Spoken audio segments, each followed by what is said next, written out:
The first films that I ever saw in my life were scored by John Williams.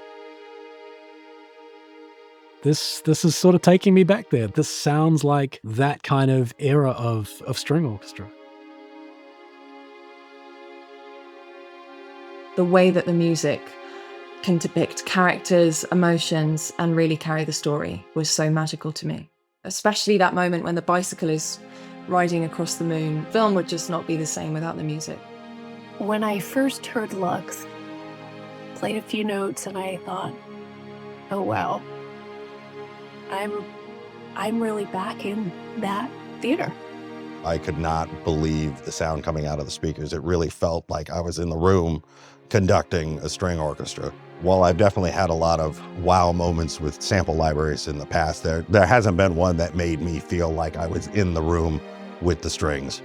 It's not very often that a library like this comes along and really takes string writing to the next level.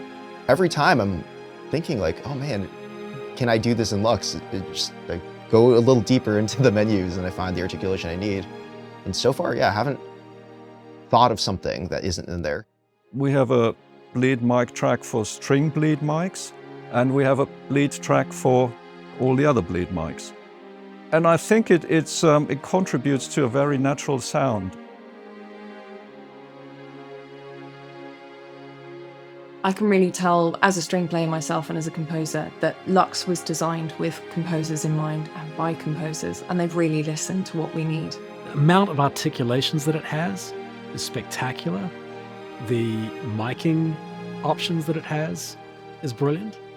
And it's just a range of flexibility that's just going to mean that whatever you need to score, whatever you need to write strings for, this will cover it. Recording and mixing of this sample library, I think, couldn't get any closer to the real thing.